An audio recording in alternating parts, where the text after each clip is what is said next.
Kawan muda, kamu sudah nonton dong debat ketiga pemilu 2024? Udah paham kan kalau temanya adalah pertahanan, keamanan, hubungan internasional, globalisasi, dan geopolitik?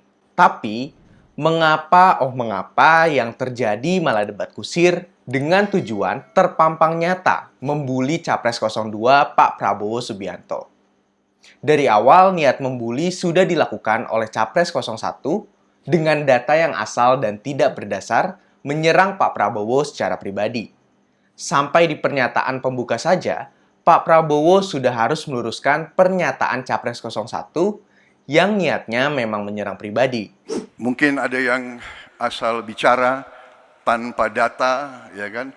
Mungkin didorong oleh ambisi yang menggebu-gebu sehingga tidak objektif.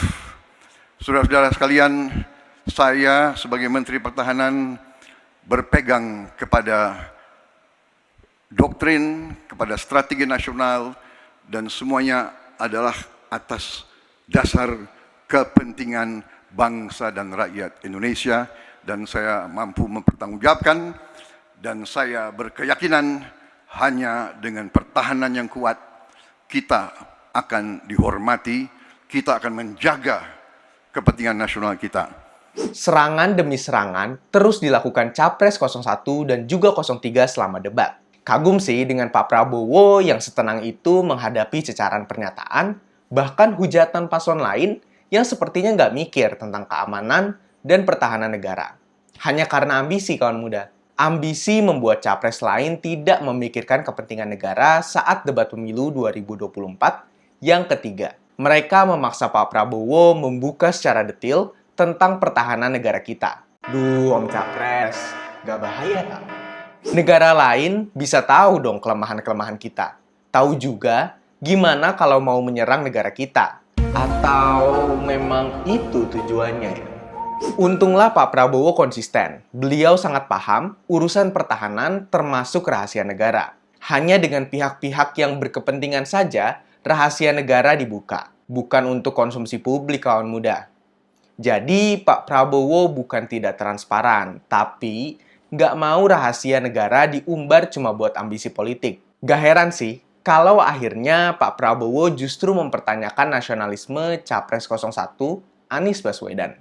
Masa mau umbar rahasia negara cuma demi ambisi pribadi, kawan muda? Selain itu, Pak Prabowo juga sangat paham kalau masalah pertahanan ini sangat jelimet. Kalau dibahas dalam waktu yang singkat seperti waktu debat, tidak akan bisa dilihat semua aspeknya. Malah bisa membuat salah pengertian. Makanya Pak Prabowo menawarkan pertemuan khusus untuk bahas masalah pertahanan. Mau dikuliti seperti apapun, Pak Prabowo siap. Tapi dengan halayak yang terbatas. Kalau pertahanan kita berantakan, kita bisa lemah dengan serangan asing, sekaligus rentan menghadapi kerawanan di dalam negeri. Om-om Capres boleh ambis, tapi jangan pakai mengolok-olok militer Indonesia dong. Debat Capres ketiga lebih banyak bicara tentang masalah pertahanan dan militer Indonesia, kawan muda. Bukan karena capres-capres lain menganggap masalah ini penting, karena kalau penting mereka pasti punya data yang kuat dan akurat serta berpikir dalam kepentingan negara. Sepertinya yang mereka inginkan cuma menjatuhkan Pak Prabowo. Makanya jadi bingung deh lihat debatnya. Ini debat untuk calon presiden atau menhan ya? Niatnya cuma mau ngebully Capres 02 yang kebetulan adalah Menteri Pertahanan. Untungnya, Pak Prabowo sangat bijak. Meski kalau Pak Prabowo mau menggunakan masalah pertahanan dan militer untuk menjatuhkan lawan, sangat mudah. Kondisi pertahanan kita sebelum beliau jadi menhan berantakan, kawan muda. Padahal salah satu cawapres pernah jadi menhan. Kok capres itu nggak nanya ya sama cawapresnya apa yang sudah dilakukannya selama jadi menhan? Alutsista yang jadi bahan olok-olok para capres lain bukan hal yang main-main, kawan muda. Kondisi alutsista kita berantakan sebelum Pak Prabowo jadi menhan. Ini bisa jadi sumber masalah. Indonesia nggak punya senjata yang cukup untuk melindungi seluruh wilayahnya. Makanya Pak Prabowo beli senjata bekas karena bisa langsung dipakai. Senjata baru perlu waktu hingga 7 tahun sebelum bisa kita gunakan. Senjata bekas yang dibeli juga masih sangat layak.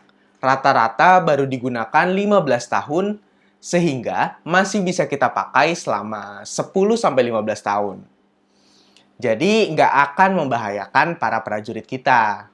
Capres 01 dan 03 juga membahas anggaran Departemen Pertahanan yang sangat fantastis. Loh. Masa nggak tahu mekanisme anggaran di negara Om Capres? Kalau bisa digunakan, berarti udah disetujui sama DPR RI dong.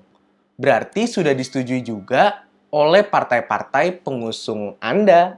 Om Capres yang terhormat. Kawan muda, sotomi kuy. Prabowo Gibran, Man of Our Time.